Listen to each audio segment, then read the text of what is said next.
आज भारत की सबसे बड़ी पार्टी भारतीय जनता पार्टी के भूत, भविष्य और वर्तमान पर बात करने के लिए जी न्यूज पर मैं हूं आपके साथ हार्दिक दवे। इस एक्सप्लेनर वीडियो में हम आपको 3 सेगमेंट में यह बताएंगे कि बीजेपी अध्यक्ष को लेकर वर्तमान अपडेट क्या है, फिर बात करेंगे भविष्य की, यानी कि कौन कौन से वो नाम हैं जो बन सकते हैं बीजेपी के नए राष्ट्रीय अध्यक्ष, और इसके बाद उतरेंगे इतिहास की गहराई में, जहां जानेंगे कि आज तक जितने भी बीजेपी अध्यक्ष बने उन्होंने भारतीय जनता पार्टी को आखिर दिया क्या, देश को क्या दिया। शुरुआत आज से करते हैं, यानी कि वर्तमान से। भारतीय जनता पार्टी को नया राष्ट्रीय अध्यक्ष इसी महीने मिल जाएगा। प्रधानमंत्री नरेंद्र मोदी के नागपुर दौरे के बाद चुनावी प्रक्रिया तेज हो गई है। सूत्रों के मुताबिक 30 मार्च को मोदी और संघ प्रमुख मोहन भागवत की मुलाकात हुई, जिसके बाद नए अध्यक्ष के नाम पर चर्चा हुई। मोदी के नागपुर से लौटने के बाद पार्टी के वरिष्ठ नेताओं से भी बातचीत हुई और प्रधानमंत्री ने वर्तमान अध्यक्ष जेपी नड्डा, गृह मंत्री अमित शाह, राजनाथ सिंह और संगठन महामंत्री बीएल संतोष से राज्यों के संगठनात्मक चुनावों पर चर्चा की। सूत्र बता रहे हैं कि प्रधानमंत्री ने नड्डा और बीएल संतोष से कहा कि इसी महीने बीजेपी अध्यक्ष का चुनाव पूरा करें। बीजेपी ने अब तक 13 राज्यों में प्रदेश अध्यक्ष चुन लिए हैं। राष्ट्रीय अध्यक्ष के चुनाव के लिए 19 राज्यों में चुनाव पूरे होने जरूरी हैं। तो अगले हफ्ते तक यूपी और पश्चिम बंगाल समेत बाकी के बचे हुए अधिकांश राज्यों के प्रदेश अध्यक्षों के नामों की घोषणा हो जाएगी, यानी कि 50% राज्यों के चुनाव पूरे होने के बाद बीजेपी के राष्ट्रीय अध्यक्ष का चुनाव किया जा सकेगा। ऐसे में हर किसी के मन में प्रश्न यही कि नड्डा नहीं तो फिर कौन। भविष्य की संभावनाओं पर अगर बात करें तो कुछ ऐसे नाम हैं, कुछ ऐसे चेहरे हैं जो सुर्खियों में तैर रहे हैं कि शायद संभावना है कि वो बीजेपी के नए राष्ट्रीय अध्यक्ष बन जाए। इसमें पहला नाम है केंद्रीय कृषि मंत्री शिवराज सिंह चौहान का। शिवराज सिंह चौहान 6 बार लोकसभा चुनाव जीत चुके हैं, 4 बार मध्य प्रदेश के सीएम रह चुके हैं।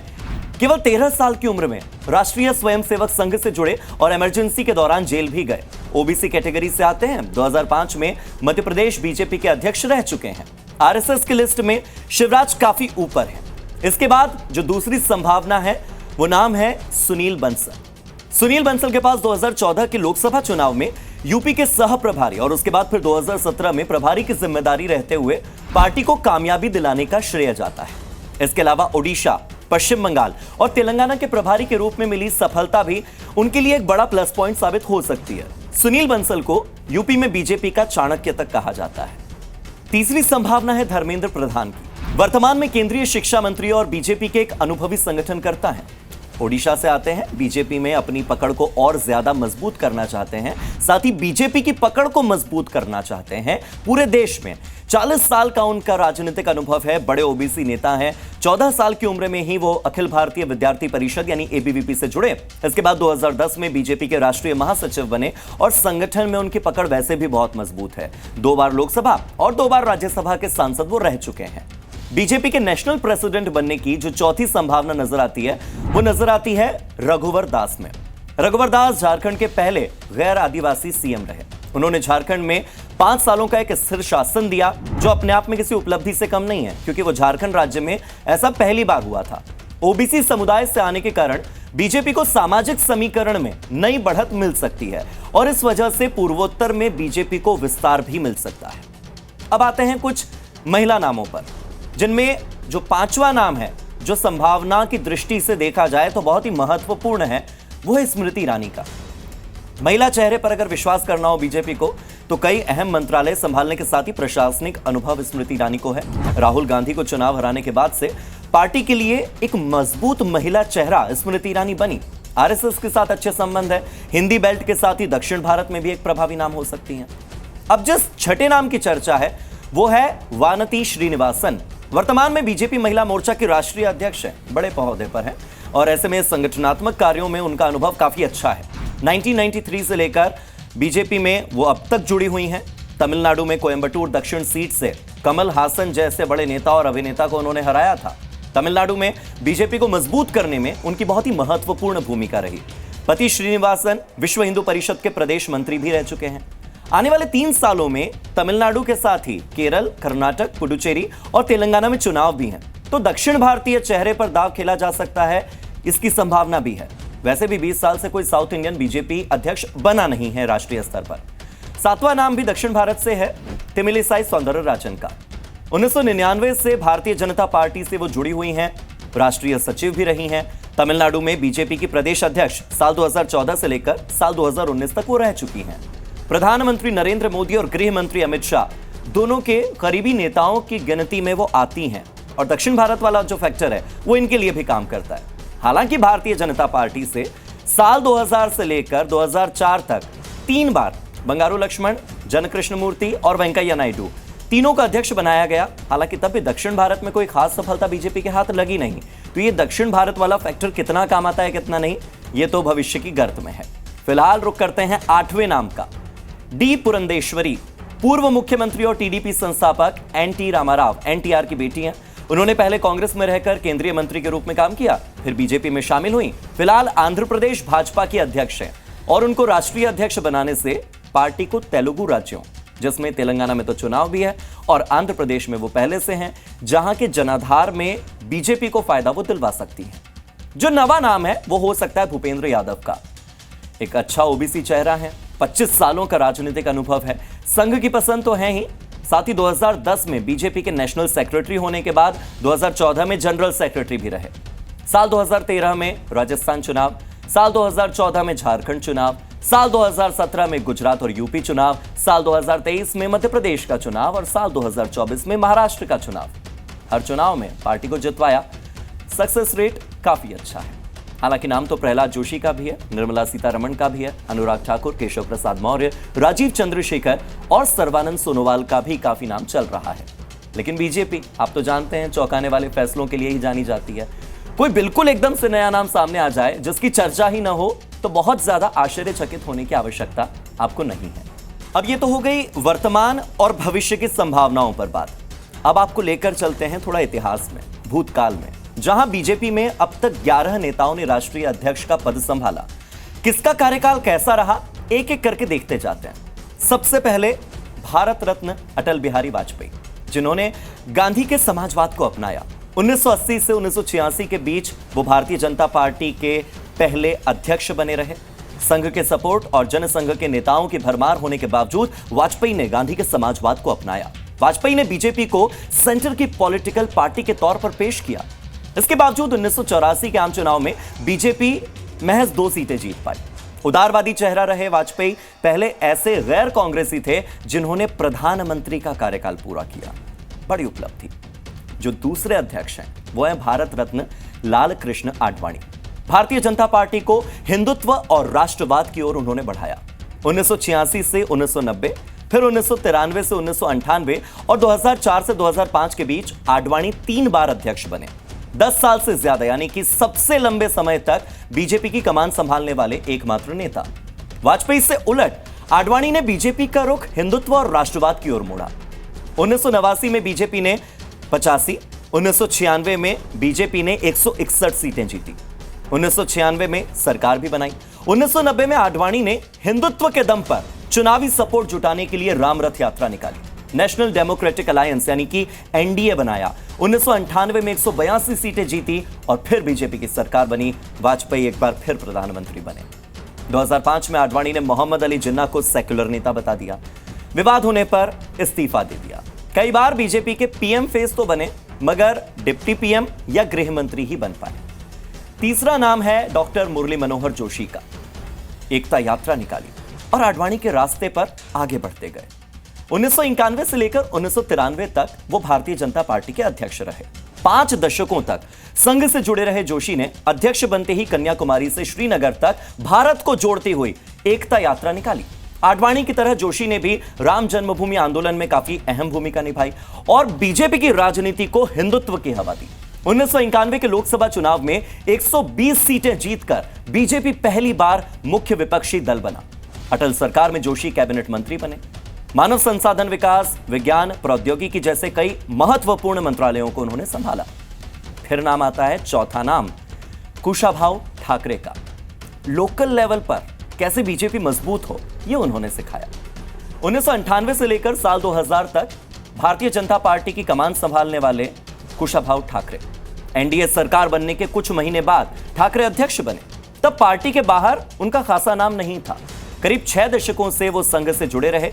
कुशाभाऊ ठाकरे ने गुजरात, मध्य प्रदेश, छत्तीसगढ़, ओडिशा जैसे राज्यों में बीजेपी को काफी मजबूती दिलाई। उन्होंने हिंदुत्व को कम तूल दिया ताकि बीजेपी के नेतृत्व में एक बड़ा गठबंधन किया जा सके। कुशाभाऊ ठाकरे जैसे कुशल संगठनकर्ता से प्रशिक्षण लेने के बाद, ट्रेनिंग लेने के बाद कई ऐसे नेता हैं जो कि आज भारतीय जनता पार्टी के संगठन का विस्तार कर रहे हैं, या कह सकते हैं कि वो ठाकरे के शिष्य हैं। 5वां नाम है बंगारू लक्ष्मण का। रिश्वत लेते दिखे तो इस्तीफा देना पड़ा। साल 2000 से 2001 तक वो बीजेपी के अध्यक्ष रहे। लंबे समय तक संघ से जुड़े रहे लक्ष्मण भारतीय जनता पार्टी के पहले दलित अध्यक्ष थे। बीजेपी और संघ ने उन्हें अध्यक्ष बनाया। दक्षिण भारत और दलितों दोनों ही वर्गों में अच्छी पकड़ को मजबूत करने की ये एक कोशिश थी। मगर मार्च 2001 को तहलका मैगजीन के स्टिंग ऑपरेशन में लक्ष्मण एक फेक डिफेंस डील के लिए 1 लाख रुपए की रिश्वत लेते दिखे। इस्तीफा देना पड़ा। साल 2012 में दिल्ली की सीबीआई कोर्ट ने उन्हें दोषी पाया, सजा सुनाई, हालांकि जमानत मिल गई। दोषी ठहराए जाने के बाद राष्ट्रीय कार्यकारिणी से भी उन्होंने इस्तीफा दे दिया। इसके बाद जनक कृष्णमूर्ति छठे अध्यक्ष बने। दक्षिण भारत में विस्तार की कोशिश एक बार फिर से हुई। साल 2001 से साल 2002 तक लक्ष्मण के बाद दक्षिण भारत से आने वाले कृष्णमूर्ति कार्यवाहक अध्यक्ष बने। कुछ ही समय बाद राष्ट्रीय कार्यकारिणी ने उन्हें अध्यक्ष भी बना दिया और 1940 में कृष्णमूर्ति संघ से जुड़े और इतने लंबे समय के बाद वो अध्यक्ष की कुर्सी पर आए। बीजेपी के शुरुआती दिनों में उन्होंने दक्षिणी राज्यों में पार्टी का काफी विस्तार किया। जून 2002 में अटल सरकार के कैबिनेट में फेरबदल हुआ। कृष्णमूर्ति केंद्रीय कानून मंत्री बने। इसके चलते उन्होंने राष्ट्रीय अध्यक्ष के पद से इस्तीफा दे दिया और इसकी एक वजह यह भी मानी जाती है कि उनकी सेहत भी उस वक्त ठीक नहीं चल रही थी, क्योंकि केंद्रीय मंत्री होने का जो क्राइटेरिया है वो तो जेपी नड्डा पर भी होता है फॉलो, और बाकी अगर केंद्रीय मंत्रियों की बात करें जिनकी चर्चा इस वक्त संभावनाओं के तौर पर है, वो भी राष्ट्रीय अध्यक्ष बन सकते हैं, मगर एक साथ 2 पद देने के फेवर में बीजेपी होती नहीं है। अब आते हैं 7वें नाम पर, एम वेंकैया नायडू। आडवाणी और हिंदू विंग की वापसी अगर किसी ने करवाई है तो कह सकते हैं कि वेंकैया नायडू ने करवाई। साल 2002 से साल 2004 के बीच नायडू बीजेपी के आखिरी ऐसे अध्यक्ष रहे जो कि दक्षिण भारत से ताल्लुक रखते हैं। इसके बाद दक्षिण भारत से कोई बीजेपी अध्यक्ष नहीं आया। उनके अध्यक्ष बनने को आडवाणी और हिंदू राष्ट्रवादी विंग की वापसी के तौर पर देखा जाने लगा। पूरे कार्यकाल के लिए चुने जाने के बाद भी वेंकैया नायडू ने साल 2004 के आम चुनाव में एनडीए की हार के बाद इस्तीफा दिया। 8वां नाम, आज के रक्षा मंत्री राजनाथ सिंह, जो संघ के करीबी रहे, मोदी के लिए लामबंदी की। साल 2005 से लेकर साल 2009 तक, साल 2013 से लेकर साल 2014 तक संघ और बीजेपी के लिए तमाम पदों पर काम कर चुके राजनाथ सिंह ने हिंदुत्व की राजनीति पर फोकस किया और बीजेपी की कमान संभाली। साल 2009 में जो आम चुनाव में हार मिली, उसके बाद उन्होंने इस्तीफा दे दिया। फिर साल 2013 में दोबारा अध्यक्ष बने तो बीजेपी की राजनीति बदलने की शुरुआत हुई।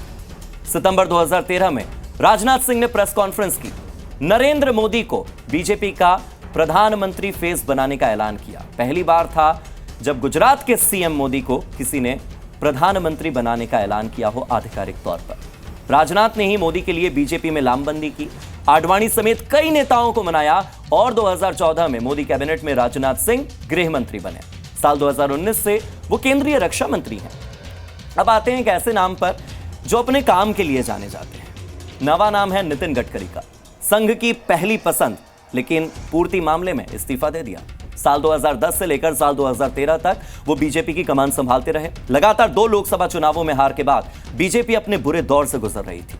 ऐसे में संघ के करीबी नितिन गडकरी को बीजेपी का अध्यक्ष बनाया गया। बीजेपी के सबसे युवा अध्यक्ष नितिन गडकरी ने दीनदयाल उपाध्याय को याद किया, उनके एकात्म मानव दर्शन को और अंत्योदय को उन्होंने फोकस में लिया। बीजेपी की राज्य सरकारों के कामों को लगातार मॉनिटर करते रहे। पॉलिसी मेकिंग के लिए उन्होंने पार्टी में कई प्रकोष्ठ तैयार किए। साल 2012 में आयकर विभाग ने पूर्ति ग्रुप पर छापे मारे और इससे जुड़े विवादों में जैसे ही नाम आया, इसके बाद गडकरी ने 23 जनवरी 2013 को इस्तीफा दे दिया। साल 2014 से मोदी कैबिनेट में सड़क परिवहन और राजमार्ग मंत्री हैं। कई और मंत्रालय भी वो संभाल चुके हैं और अपने कामों के लिए जाने जाते हैं। दूसरी बार इस बात को दोहराना आवश्यक है। 10वां नाम है वर्तमान के गृह मंत्री अमित शाह का। इलेक्शन मशीन बन गए बीजेपी की, बूथ तक संगठन को पहुंचा दिया। साल 2014 से लेकर साल 2020 तक राजनाथ सिंह के मोदी कैबिनेट में शामिल होने के बाद प्रधानमंत्री नरेंद्र मोदी के बेहद करीबी और सबसे ज्यादा भरोसेमंद रहे अमित शाह भारतीय जनता पार्टी के अध्यक्ष बने। जानकारों ने शाह की नियुक्ति को बीजेपी पर मोदी के कंट्रोल की तरह बताया। साल 2014 में अमित शाह की स्ट्रेटजी पर एनडीए ने उत्तर प्रदेश की 80 में से 73 सीटें जीती। साल 2016 में शाह दोबारा अध्यक्ष बने। साल 2019 में बीजेपी ने 303 सीटें जीती। अब तक का सबसे बेहतरीन प्रदर्शन अमित शाह के नेतृत्व में हुआ। शाह के रहते बीजेपी दुनिया की सबसे बड़ी पार्टी बनी और आज पार्टी में 18 करोड़ मेंबर्स हैं। सभी राज्यों के संगठन और बूथ तक, यहां तक कि पन्ना प्रमुखों तक का चयन हो चुका है भारतीय जनता पार्टी में, यानी कि जिला स्तर, प्रदेश स्तर, बूथ स्तर तक बीजेपी को पहुंचाया। राजनीति के चाणक्य और भारतीय जनता पार्टी के खेवनहार अमित शाह ने पार्टी को फुल टाइम इलेक्शन मशीन बना दिया, जो हर चुनाव लड़ती नहीं, जीतती है। साल 2024 के आम चुनाव में बीजेपी को बहुमत नहीं मिला। इसके बाद से माना जा रहा था कि शाह संगठन में वापसी करेंगे, लेकिन अब वो सरकार में गृह मंत्री हैं और उनकी सेहत भी ठीक नहीं होती। ऐसे में अब किसी और नए चेहरे पर प्रकाश डाला जा रहा है। प्रकाश से बात कर लेते हैं जगत प्रकाश नड्डा की, क्योंकि संघ की जरूरत नहीं और बीजेपी अपने आप में सक्षम है, पहली बार बीजेपी नड्डा ने कहा। साल 2020 से लेकर अब तक, वर्तमान तक वो बीजेपी के राष्ट्रीय अध्यक्ष हैं।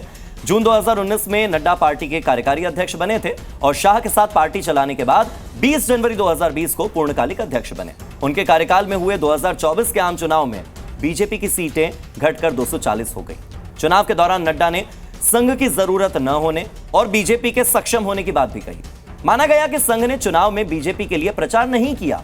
मोदी के करीबी माने जाने वाले जेपी नड्डा 2014 में केंद्रीय स्वास्थ्य मंत्री बन गए। 2024 में दोबारा यही मंत्रालय उन्हें मिल गया। अब नड्डा नहीं तो कौन? इसका जवाब जल्द ही मिलने वाला है आपको। इंतजार कीजिएगा अपडेट्स का। यहीं मिलेंगे आपको जी न्यूज़ पर। फिलहाल इस वीडियो में इतना ही।